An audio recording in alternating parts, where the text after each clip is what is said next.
بسم اللہ الحمد للہ والصلاة والسلام علی رسول اللہ. تمام تعریفیں اللہ رب العزت کے لیے ہیں، تمام شکر اس کا ہے، اور اس کے آخری نبی محمد صلی اللہ علیہ وسلم کے اوپر درود و سلام ہو. ہم ابتدا کرتے ہیں آج کی نشست کی.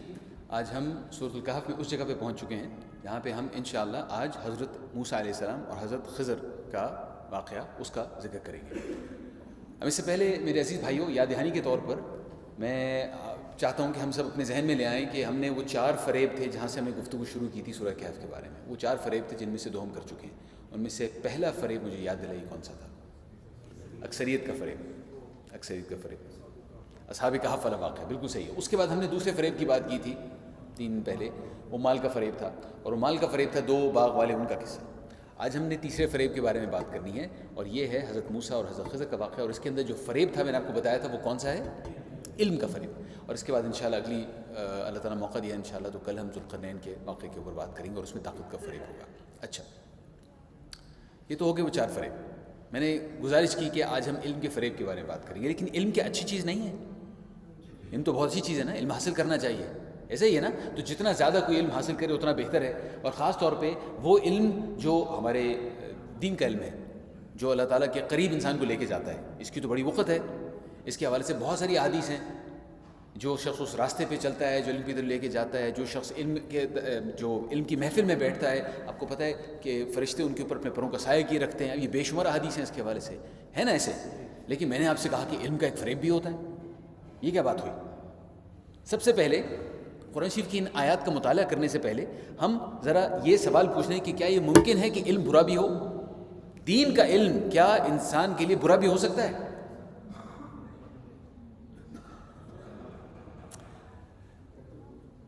اگر انسان کی نیت خراب ہو تو اچھی چیز بھی اس کے لیے بری ہو سکتی ہے. مثال کے طور پہ نبی کریم کی ایک حدیث ہے کہ جہنم میں جو پہلا شخص پھینکا جائے گا وہ ہوگا جسے لوگ کہتے تھے یہ قاری ہے، اس کے پاس قرآن شریف کا علم تھا، لیکن وہ اس بات کی وجہ سے قاری تھا یا اسے یہ بات بڑی پسند تھی کہ لوگ کہیں میں قاری ہوں. نیت میں فتور آ گیا. حاصل اس نے علم کیا تھا، بڑا پاک علم اس نے حاصل کیا تھا، لیکن اس کے دل میں بیماری تھی. اس کے دل کا مرض اس کے جہنم میں گرنے کا سبب بن گیا.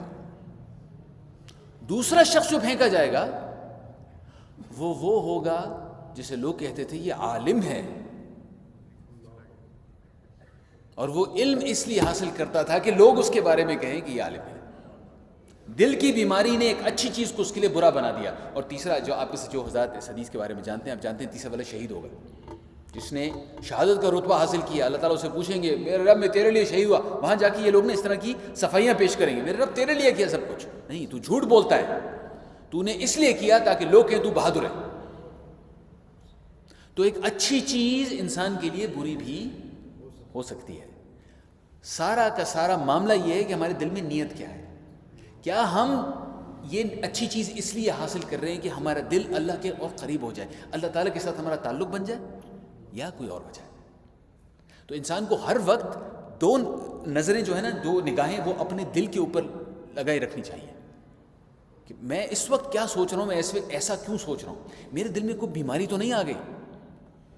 اور اگر دل میں بیماری آ جائے تو اس کا مداوع فوراً کیا جاتا ہے. اور آج ہم دیکھیں گے کہ اللہ تعالیٰ نے اس کا مداوع کرنے کا ہمیں کیا طریقہ بتایا. جناب حضرت موسیٰ اور حضرت خضر کے قصے کے اندر حضرت موسیٰ علیہ السلام کے بارے میں تو ہم سب جانتے ہیں، اولو العزم من الرسل، جو ایسے انبیاء کرام ہیں جن اولو العزم کہا جاتا ہے، ان میں یہ شامل ہیں جو جن کے بارے میں ہم جانتے ہیں بنی اسرائیل کی طرف بھیجے گئے تھے. اور ان کے ساتھ بہت ساری واقعات اللہ تعالیٰ نے ہمیں بتائیں قرآن شریف کے اندر. بلکہ قرآن شریف میں جس نبی کا نبی قسم سے کہیں زیادہ ذکر ہے وہ حضرت موسیٰ علیہ السلام ہے. لیکن خضر کون ہے؟ خضر جو اصحاب کہف میں، یہ جو سورۃ الکہف میں جس کا ذکر ہے اس کو سورۃ الکہف میں خضر نہیں کہا گیا. ہمارے پاس قرآن شریف کو سمجھنے کے لیے ہمیں نبی کریم صلی اللہ علیہ وسلم کی احادیث کا سہارا لینا پڑتا ہے. قرآن شریف کو بذات خود اکیلا نہیں سمجھا جا سکتا. اس کے لیے ضروری ہے کہ ہم نبی کریم صلی اللہ علیہ وسلم نے اس کے بارے میں کیا بتایا، کیا سمجھایا، ہم وہ دیکھیں. تو ہمارے پاس بخاری میں اور پھر مسلم میں اور اس کے علاوہ مختلف جو کلیکشنز ہیں احادیث کی، ان کے اندر یہ واقعہ تفصیل کے ساتھ موجود ہے. لمبی حدیث ہے حضرت موسیٰ علیہ السلام اور ان صاحب کے واقعے کے بارے میں. وہاں پر یہ لفظ خضر سامنے آتا ہے. حضرت ابن عباس رضی اللہ تعالیٰ عنہ لفظ خضر کے بارے میں کہتے ہیں. اچھا، اس کے مختلف تلفظ ہیں. اس کو ہم خضر بھی کہہ سکتے ہیں، خضر بھی کہہ سکتے ہیں. عربی میں ظاہر بات ہے ضاد ہم کہتے ہیں، لیکن خضر مختلف قسم کے جو تلفظ ہیں اس کے لیے استعمال کیے جاتے ہیں اور سب ٹھیک ہیں. البتہ جو لفظ ہے خضر، اس کا مطلب آپ کو پتہ ہے نا سب کو. خضر کس چیز کو کہتے ہیں؟ سبزے، ہری چیز یا سبزہ جو ہوتا ہے، سبز چیز کو خضر کہتے ہیں. خضراء سبز چیز. اچھا، تو اس کو ان کا نام یہ کیوں رکھا گیا؟ حضرت عبداللہ بن عباس نے اس کے حوالے سے کہا کہ اس کی وجہ یہ تھی کہ یہ جہاں جاتے تھے اللہ تعالیٰ وہاں پر پھر سبزہ اگا دیتے تھے، تو اس وجہ سے ان کو خضر کہا جاتا ہے. لیکن یہ جو ہستی تھی یہ تھے کون؟ یہ کیا اللہ کے ولی تھے یا یہ اللہ کے نبی تھے؟ ہمارے پاس مکمل وثوق سے ایسی کوئی چیز موجود نہیں ہے. بہت سارے لوگ ان کے بارے میں کہتے ہیں کہ یہ اللہ کے ولی تھے، لیکن جس طرح کی تفصیلات ان کے بارے میں آئی ہیں اس سے کم از کم میرے اساتذہ کا اس کے بارے میں ان کی رائے یہ ہے کہ یا یہ اللہ کے نبی تھے یا کوئی ایسے صاحب تھے جن کو اللہ تعالیٰ نے کوئی ایسی قدرت دے رکھی تھی جو کہ اپنے خاص بندوں کو وہ دیتے ہیں. خیر، ہم وثوق سے چونکہ کچھ نہیں کہہ سکتے تو ہمیں تھوڑا سا اپنا ہاتھ روک لینا چاہیے. جو قرآن شریف میں ان کے بارے میں آیا ہے، جو احادیث میں ہمارے پاس ان کے حوالے سے آیا ہے، ہم وہاں تک اپنی گفتگو کو رکھیں گے. کوئی ایسا بندہ تھا اللہ کا، عبدا من عبادنا، اللہ کے بندوں میں سے ایک اس کا بندہ جس کو اللہ تعالیٰ نے کچھ خاص قدرت دے رکھی تھی. ویسے میں آپ کو کہا میرے اساتذہ ان کو نبی کہتے ہیں، حضرت خضر علیہ السلام، کہ یہ انبیاء میں سے ہی ہوں گے کیونکہ جس قسم کا واقعہ ہے، جس قسم کی قوت اللہ تعالیٰ نے ان کو دے رکھی تھی. باقی اللہ تعالیٰ بہتر جانتا ہے. اچھا، یہ تو خیر ان کا ذکر ہو گیا حضرت موسیٰ علیہ السلام کا، حضرت خضر کا. واقعہ مختصراً یہ ہے کہ حدیث میں نبی صلی اللہ علیہ وسلم نے بتایا کہ حضرت موسیٰ علیہ السلام بنی اسرائیل کی طرف بھیجے گئے تھے اور وہاں پر کسی نے ان سے پوچھا کہ اے موسیٰ علیہ السلام، آپ یہ بتائیے کہ سب سے زیادہ علم کس کے پاس ہے؟ اچھا، اس قسم کے سوال بنی اسرائیل والے پوچھتے تھے. تو یہ اس طرح کے جو انوکھے سوال ہوتے ہیں نا، سب سے زیادہ علم کس کے پاس ہے، انہوں نے ان سے پوچھا. تو حضرت موسیٰ علیہ السلام نے کہا کہ چونکہ وہ نبی تھے، اللہ کے نبی تھے، تو انہوں نے کہا بھائی جو اللہ نے مجھے علم دیا ہے تو اس کا مطلب ہے میرے پاس ہے. اس پر حضرت جبریل علیہ السلام تشریف لائے اور انہوں نے حضرت موسیٰ علیہ السلام کی سرزنش کی. انہوں نے کہا کہ آپ نے یہ کیسے کہہ دیا؟ تو حضرت موسیٰ علیہ السلام نے کہا کہ اچھا پھر کیا، مجھے بتائیے اللہ تعالیٰ نے مجھ سے زیادہ علم کسی کو دیا ہے کیا؟ تو انہوں نے کہا جی ہاں. اللہ تعالیٰ نے کہا کہ ہاں یہ عبد من عبادنا، ایک ہے شخص، اس کو وہ علم دیا گیا جو آپ کے پاس نہیں ہے. حضرت موسیٰ علیہ السلام نے کہا کیا میں وہ علم سیکھ سکتا ہوں؟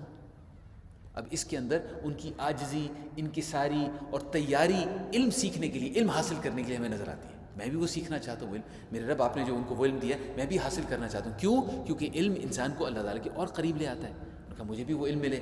تو اللہ تعالیٰ نے ان کو اجازت دے دی اور بتا دیا، ایک نظام بتا دیا کہ جناب وہاں آپ جائیں گے، مچھلی ساتھ لے کے جائیں گے. وہ جیسے ہم ابھی واقعات دیکھیں گے ان آیات کے اندر تو وہ ہمیں پتہ چل جائیں گے وہ واقعات.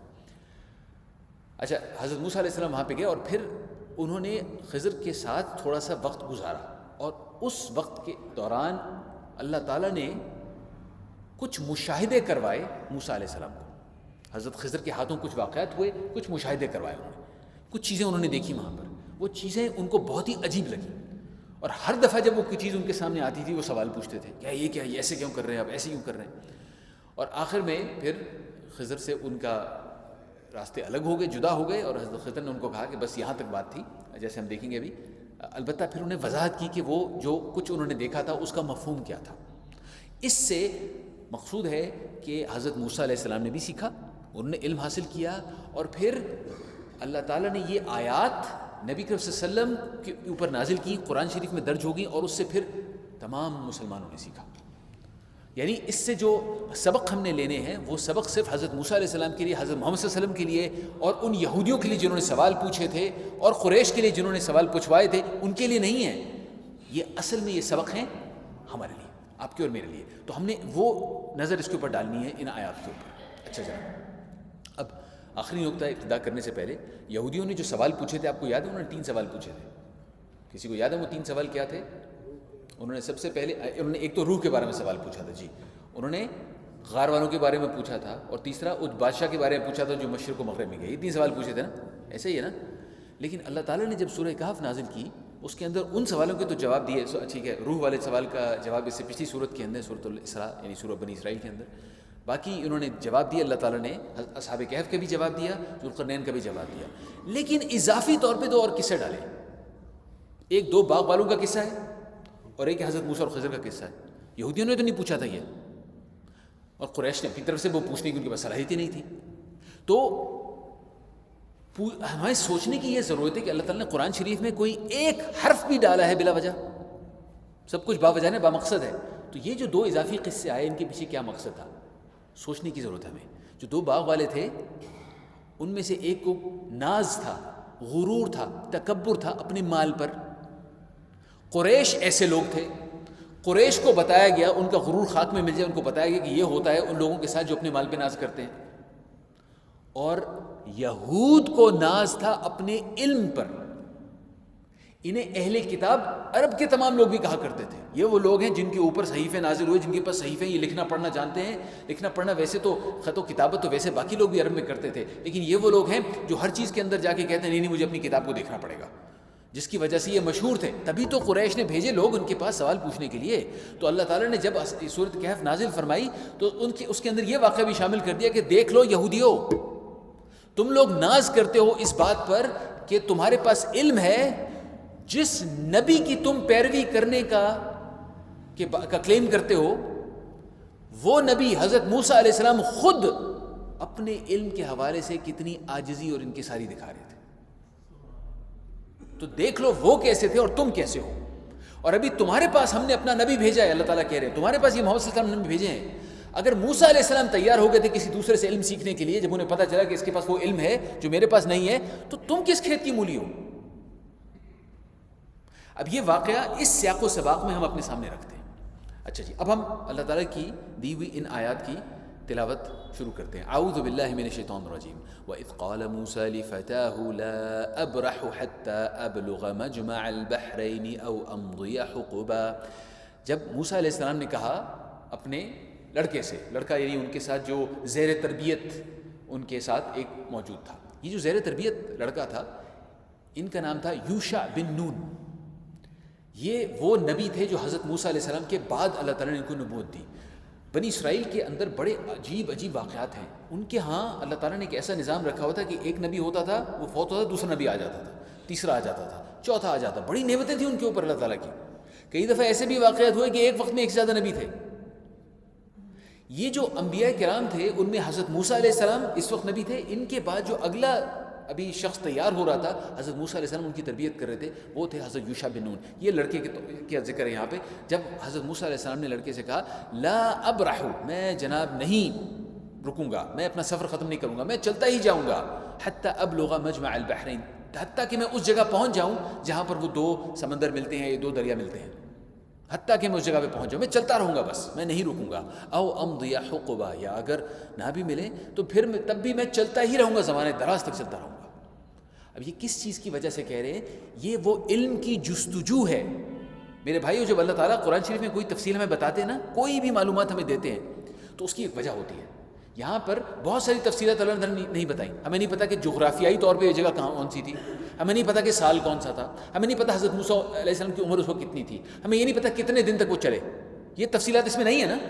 لیکن اللہ تعالیٰ نے کیا بتایا کہ حضرت موسیٰ علیہ السلام کے کلام میں کیا تھا. انہوں نے کہا میں چلتا رہوں گا جب تک وہ جگہ مل جائے جو اس کا اللہ تعالیٰ نے مجھے بتایا ہے, یا پھر میں چلتا ہی رہوں گا جتنا بھی عرصہ گزر جائے. کیوں؟ کیونکہ وہ علم کی جستجو تھی, وہ علم حاصل کرنا چاہتے تھے. وہی علم کی جستجو ہم میں بھی ہونی چاہیے. کیوں؟ کیونکہ علم انسان کو اپنے رب کے قریب کر سکتا ہے اگر اس کی نیت صحیح ہو تو. اس کے بعد اللہ تعالیٰ کہتے ہیں فلما بلغا, یہ جو الف ہے نا بلغا, اس کا مطلب ہے 2 کا ذکر ہو رہا ہے, ان دونوں نے ایسے کیا. فلما بلغا مجمع بینہما, جب وہ پہنچے جناب اس قسم کی جگہ پہ, نسیا حوتہما, جناب وہ بھول گئے اپنی ان کے پاس کوئی مچھلی تھی جس کو پکا کر لائے تھے, کوئی پکی ہوئی یا انہوں نے کوئی میرینیٹ کی ہوئی کوئی مچھلی تھی ان کے پاس. فاتخذ سبیلہ فی البحر سربا, تو جناب وہ سرنگ بناتی ہوئی دریا کے اندر چلی گئی. یعنی وہ مچھلی زندہ ہو گئی مری ہوئی مچھلی تھی جو ان کے پاس، جو انہوں نے کھانی تھی، وہ زندہ ہو گئی، دریا میں گئی اور سرنگ بناتی. حضرت موسیٰ علیہ السلام شاید آرام کر رہے تھے اس وقت، اور یہ جو یوشع تھے یہاں بیٹھے ہوئے تھے، انہوں نے دیکھا بھی اور سوچا کہ میں حضرت موسیٰ کو بتاؤں گا یہ کیا ہوا، لیکن بعد میں ان کے ذہن سے وہ بات نکل گئی. فلما جاوز، جناب وہ آگے چلے گئے تھوڑے سے، قال لی فتاہ، حضرت موسیٰ علیہ السلام نے کہا لڑکے کو کہ اچھا یار آتنا غداءنا، لاؤ یار ہمارا کھانا. لقد لقینا من سفرنا هذا نصبا، ہم تو بہت ہی زیادہ تھک گئے ہیں، بڑی دیر تک چلتے رہے ہیں. یعنی وہ واقعہ ہوا اس کے بعد بھی آپ فرض کر لیں تقریباً پورا دن چلتے رہے ہیں، تھک گئے. کہا لا کھانا لاؤ. تب یوشع کو یاد آیا. قال، انہوں نے کہا ارأیت، آپ نے نہیں دیکھا تھا، اذ اوینا الی الصخرہ، جب وہ ہم آرام کر رہے تھے پتھر پہ. آپ یوں سمجھیں گے پتھر پہ نا لیٹ کر سر رکھ کر وہ آرام کہیں کر رہے ہوں گے. جب ہم اس پتھر پہ سر کے پاس آرام کر رہے تھے، فإنی نسیت الحوت، میں بھول گیا مچھلی کو، وما انسانیہ الا الشیطان، اور مجھے نہیں بھلایا سوائے شیطان نے، ان اذکر، کہ میں آپ سے اس کا ذکر کروں. واتخذ سبیلہ فی البحر عجبا، اور وہ تو جناب اپنا راستہ عجیب طریقے سے بناتی ہوئی چلی گئی سمندر کے اندر. اب موسیٰ علیہ السلام نے اس موقع پر کیا کرنا ہے؟ ایک شخص ہے ان کے زیر تربیت ہے، اس شخص کو انہوں نے کام دیا تھا، وہ کام بھول گیا. اب اس کے بعد شدید تھکن کی حالت میں یہ پورا دن گزار کے آگے چلے گئے. اب انہیں سارا راستہ واپس جانا پڑے گا. تو مجھے بتائیں کہ غصہ آئے گا یا نہیں آئے گا؟ انسان کو آئے گا نا، آئے گا. لیکن حضرت موسیٰ علیہ السلام نے کوئی غصہ نہیں کیا. حضرت موسیٰ علیہ السلام نے صرف کہا قال ذلک ما كنا نبغ، بھائی یہی تو وہ چیز ہے جس کی ہم تلاش میں تھے، اسی چیز، وہی تو اللہ تعالیٰ نے جو نشانی بتائی تھی وہ یہی تھی، اسی کی ہم تلاش میں تھے. فرتد علی آثارہما قصصا، وہ واپس آئے اپنے قدموں پہ واپس چلتے ہوئے واپس آ گئے وہاں پر. یہ جو اپنے سبارڈینیٹ کے ساتھ یا اپنے جونیئر کے ساتھ یا اپنے جو زیر تربیت کے ساتھ جو سلوک تھا ان کا، جس میں انہوں نے غصہ نہیں کیا، ہمیں نبی صلی اللہ علیہ وسلم کے طرز عمل میں بھی یہ چیز نظر آتی ہے. حضرت انس بن مالک نے فرمایا، چھوٹے بچے تھے، ان کی والدہ انہیں لے آئی تھی نبی صلی اللہ علیہ وسلم کے پاس تربیت کے لیے اور ان کی خدمت کے لیے. انہوں نے 10 سال گزارے نبی صلی اللہ علیہ وسلم کے پاس. حضرت انس بن مالک نے، انہوں نے کہا کہ اس 10 سال کے دوران انہوں نے کبھی بھی مجھے غصہ نہیں کیا. حتیٰ کہ کبھی کبھی ایسا بھی ہوتا تھا کہ حضرت انس کو کہتے تھے فلاں کام کرو، وہ جاتے تھے، اس کے بعد کہیں کھیل کود میں مشغول ہو گئے، کچھ چیز دیکھنے لگ گئے بازار میں، کچھ بھول گئے، کافی دیر ہو گئی. نبی صلی اللہ علیہ وسلم انتظار کرتے رہے اور پھر صرف اتنا کہا کہ تمہیں یہ کر دینا چاہیے تھا، غصہ نہیں کیا. پھر بھی نبی صلی اللہ علیہ وسلم کا ایک فرمان ہے کہ ہر شخص کو کے ساتھ اس کے درجے کے مطابق معاملہ کرنا چاہیے. اب جو زیر تربیت ہے اسے نہیں پتہ کچھ چیزیں، اس کے ساتھ اس کے مطابق معاملہ کرنا چاہیے. ہم تھوڑی دیر بعد جا کے دیکھیں گے کہ خضر نے حضرت موسیٰ علیہ السلام کے ساتھ کیا کیا. وہ درجہ مختلف ہے. حضرت موسیٰ علیہ السلام اللہ کے نبی ہیں، وہ درجہ مختلف ہے. حضرت خضر نے اس کے مطابق وہاں پہ معاملہ کیا. ہم دیکھیں گے تھوڑی دیر کے بعد. اچھا جی، یہ واپس آ گئے لوگ. اس کے بعد وہاں جب پہنچے، فوجدا، ان دونوں نے پایا، عبدا من عبادنا، ہمارے بندوں میں سے ایک بندے کو، آتیناہ رحمتا من عندنا، جسے ہم نے اپنی طرف سے رحمت عطا کی تھی، وعلمناہ من لدنا علما، اور جسے ہم نے اپنی طرف سے علم عطا کیا تھا. یہاں پہ 2-3 اہم نکتے ہیں، ذرا رک کر چند ایک الفاظ کو دیکھ لیجئے. سب سے پہلے تو یہ کہ مجھے بتائیے، آپ دیکھ سکتے ہیں عربی میں بھی لکھا ہوا آپ کو نظر آ رہا ہوگا، یہاں پر ذکر ہے رحمت کا اور علم کا. نظر آ رہا ہے آپ کو اسی آیت کے اندر رحمت اور علم؟ اور اگر آپ کو اردو بھی آتی ہے تو آپ پڑھ لیں گے، رحمت لکھا ہوا نظر آ رہا ہوگا اور علم لکھا ہوا نظر آ رہا ہوگا، ہے نا؟ ان میں سے کون سی چیز کا ذکر پہلے ہے؟ رحمت کا ذکر پہلے ہے. اللہ تعالیٰ نے رحمت کا ذکر پہلے کیا ہے اور علم کا ذکر اس کے بعد کیا ہے. سوال یہ ہے کہ علم کا کیا فائدہ اگر انسان کے اندر رحم کا جذبہ ہی نہ ہو. اللہ تعالیٰ نے رحمت کا ذکر اس لیے پہلے کیا ہے کہ انسان کو انسان بنانا، اس کے اندر وہ عاجزی اور انکساری ڈالنا، اس کو اللہ تعالیٰ نے مقدم ڈالا یہاں پہ. پہلی تو یہ بات ہوگی. دوسری بات یہ ہے کہ نبی صلی اللہ علیہ وسلم کے بارے میں اللہ تعالیٰ نے قرآن شریف میں کہا ہے وَلَوْ كُنْتَ فَظًّا غَلِيظَ الْقَلْبِ لَانفَضُّوا مِنْ حَوْلِكَ، اگر آپ ہوتے نا سخت، ذرا کیا لفظ استعمال کروں غلیظ القلب کے لیے، کہ سخت دل ہوتے اگر آپ، یہ جتنے آپ کے ارد گرد صحابہ کرام ہیں یہ چھٹ جاتے، سب بھاگ جاتے ہیں آپ کے پاس. لیکن سخت مزاج ہوتے اگر آپ تو یہ سب آپ کے پاس سے بھاگ جاتے ہیں. یعنی اللہ تعالیٰ نے نبی کریم صلی اللہ علیہ وسلم کے اوپر بھی اپنی رحمت نازل کی ہوئی تھی. ان کے دل میں رحم تھا جو لوگوں کو نظر آتا تھا اور وہ دوسروں پر رحم کرتے تھے. اور علم تو ظاہری بات اللہ تعالیٰ نے دیا تھا. تو یہ وہ جو رحمت مقدم اور اس کے بعد علم، یہ ہمیں نبی صلی اللہ علیہ وسلم کے اندر بھی نظر آتا ہے. اس کے بعد پھر تیسری چیز ہے یہاں پہ وَعَلَّمْنَاهُ مِن لَّدُنَّا عِلْمًا، اللہ تعالیٰ نے اپنی طرف سے علم دیا تھا. یہ وہ علم ہے جس کا ذکر یہاں پہ ہے، اسے علم لدنی کہتے ہیں. کہنے کا مطلب یہ ہے کہ علم کی دو اقسام ہیں. ایک وہ علم ہوتا ہے جو انسان ڈسکوری سے، ریسرچ سے، تلاش سے، جستجو سے، تجربے کر کر کے حاصل کرتا ہے، یہ ایک قسم کا علم ہے. اور دوسری قسم کا وہ علم ہے جو اللہ تعالیٰ اپنی طرف سے عطا کر دیتے ہیں، وحی کے ذریعے آتا ہے، کسی طریقے سے اللہ تعالیٰ سکھا دیتے ہیں انسان کو وہ علم، ودیعت کر دیا جاتا ہے وہ علم. اور یہ دونوں قسم کے علم ہیں جن کا اللہ تعالیٰ نے اپنی پہلی 5 آیات جو قرآن شریف کی نازل ہوئی ان میں ذکر کیا ہے. وہ پہلی 5 آیات کیا تھی؟ سورۃ العلق کی آیات ہیں.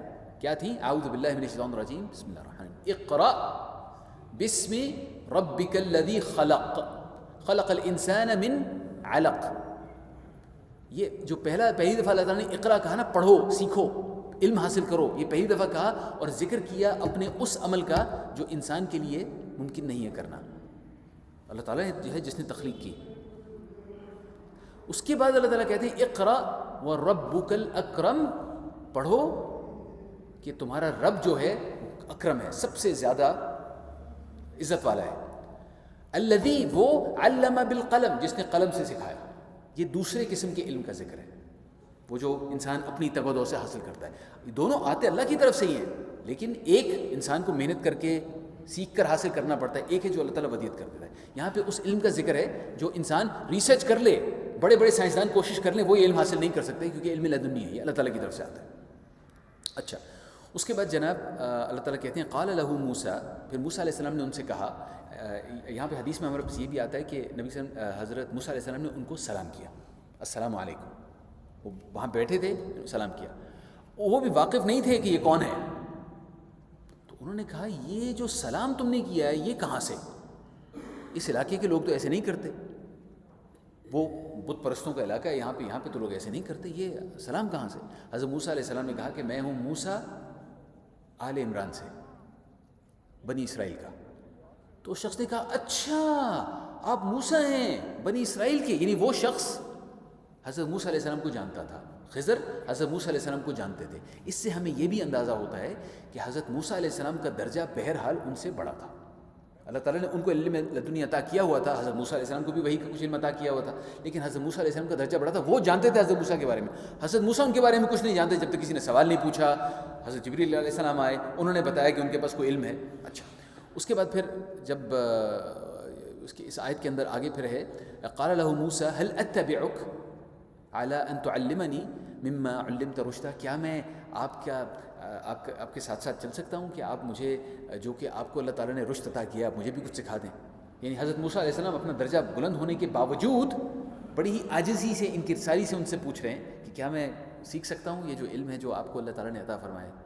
اب اس سے ہمیں یہ پتہ چلتا ہے 2-3 چیزیں. سب سے پہلی بات یہ کہ علم حاصل کرنے میں جو سب سے بڑی رکاوٹ ہوتی ہے وہ انسان کا غرور اور تکبر ہوتا ہے کہ میں تو بہت بلند ہوں، مجھے کیا ضرورت ہے، میں اس کے سامنے جا کے بیٹھوں گا، یہ تو مجھ سے چھوٹا. میں اور چیز بھول جائیں، میں فرض کروں کہ میری عمر زیادہ ہے، میں دیکھوں کہ کوئی جواں سال ہمارا کوئی بھائی ہے وہ کچھ سکھا رہا ہے اور میں کہوں یار کتنا برا لگے گا کہ میری عمر کا بندہ اس کے سامنے جا کے بیٹھے. اب یہ رکاوٹ بن گیا میرے اور اس کے درمیان، علم کے درمیان رکاوٹ بن گیا. لیکن اگر میں جا کے بیٹھوں گا، اللہ بہتر جانتے ہیں، میں اس سے کچھ چیز سیکھ لوں. بہت سارے میرے اساتذہ ہیں جو کہ بتاتے ہیں کہ ان کے اساتذہ ان کے دروس میں آتے تھے، شریک ہوتے تھے، خاموشی سے پیچھے آگے بیٹھ جاتے تھے اور ان کو پتہ نہیں چلتا، تھوڑی دیر کے بعد وہ درس دے رہے ہیں، پتہ چلتا ہے وہ پیچھے میرے ہی استاد بیٹھا ہوا ہے. وہ شرم آ جاتی تھی ان کو، لیکن استاد ایسے اپنا ڈھک کے یوں کر کے خاموشی سے نیچے بیٹھے ہوتے تھے. مقصد یہ ہوتا تھا کہ علم کسی سے بھی سیکھا جا سکتا ہے. اور کتنے شاگرد ہیں جو اپنے اساتذہ سے بھی آگے نکل گئے. اچھا جناب، اس کے بعد جو خضر ہیں انہوں نے جواب دیا قال انک لن تستطيع معي صبرا، آپ صبر نہیں کر پائیں گے، آپ کے پاس استطاعت نہیں ہوگی صبر کرنے کی. یعنی جو کچھ میں دکھاؤں گا، جو کچھ علم اللہ تعالیٰ نے مجھے عطا کیا، آپ صبر نہیں کر پائیں گے. وَكَيْفَ تَصْبِرُ عَلَى مَا لَمْ تُحِطْ بِهِ خُبْرًا، اور پھر انہوں نے اپنے آپ کو موسیٰ کی جگہ پہ ڈالا اور کہا کہ آپ کیسے صبر کر سکتے ہیں اس چیز کے اوپر جس کی آپ کو خبر ہی نہیں ہے، جس کی خبر کا آپ احاطہ ہی نہیں کر سکتے. یعنی آپ کے وہ وہم و گمان بھی نہیں ہے وہ چیز جو آپ دیکھیں گے.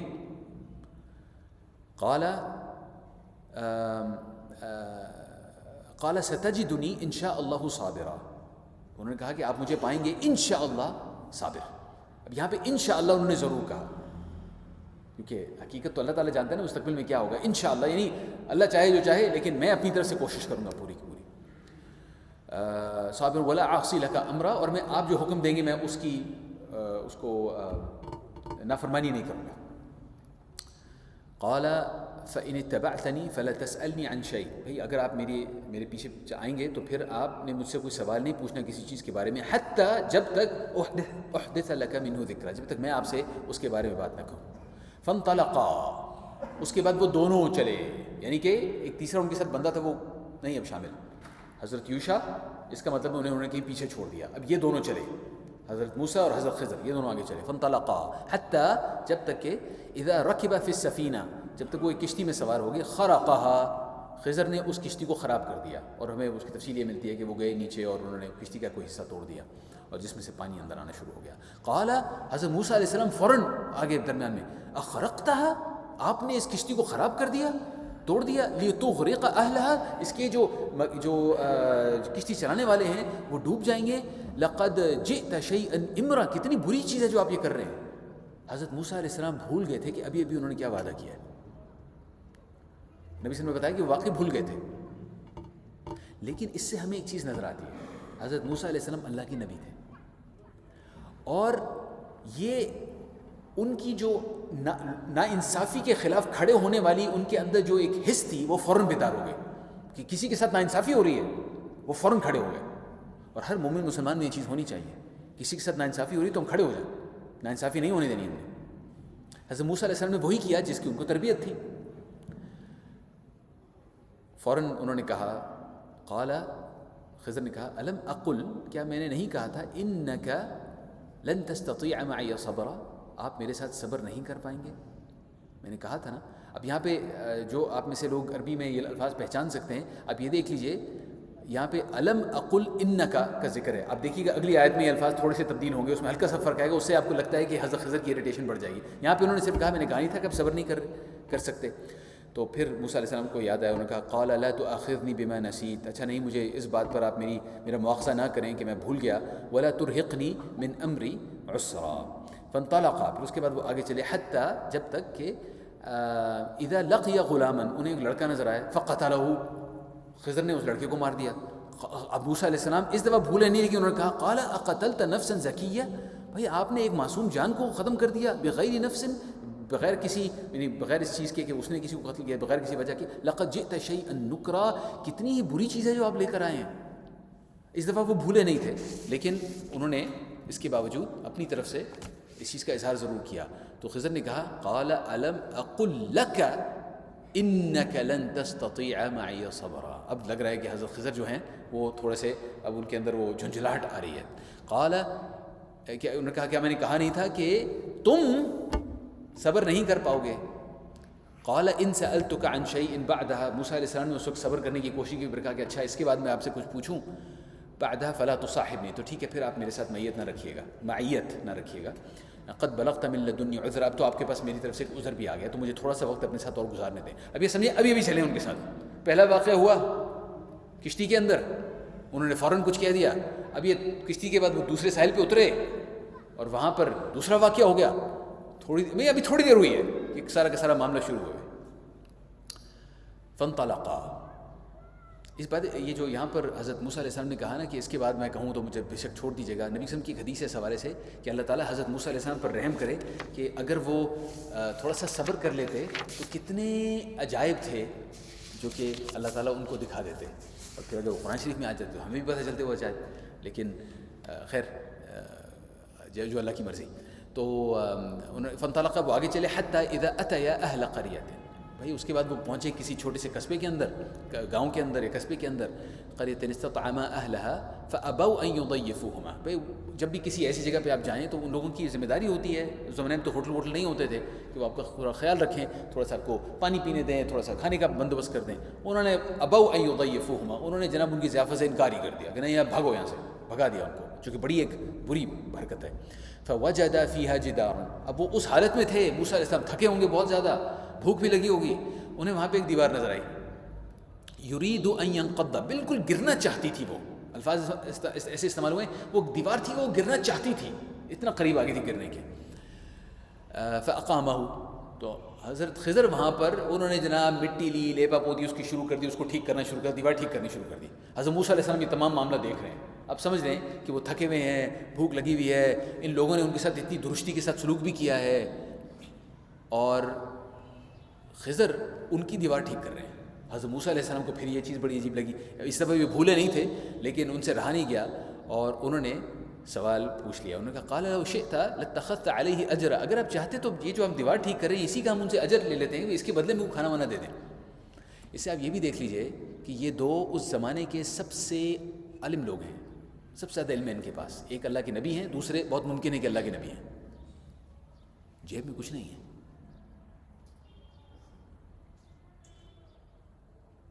ان کے پاس اتنا بھی کچھ نہیں ہے کہ دے کر اس کے بدلے میں کچھ کھانے کے لیے لے سکیں، چلے جا رہے ہیں اللہ کا علم حاصل کرنے کے لیے۔ یہ ہے وہ روح ہمارے دین کی،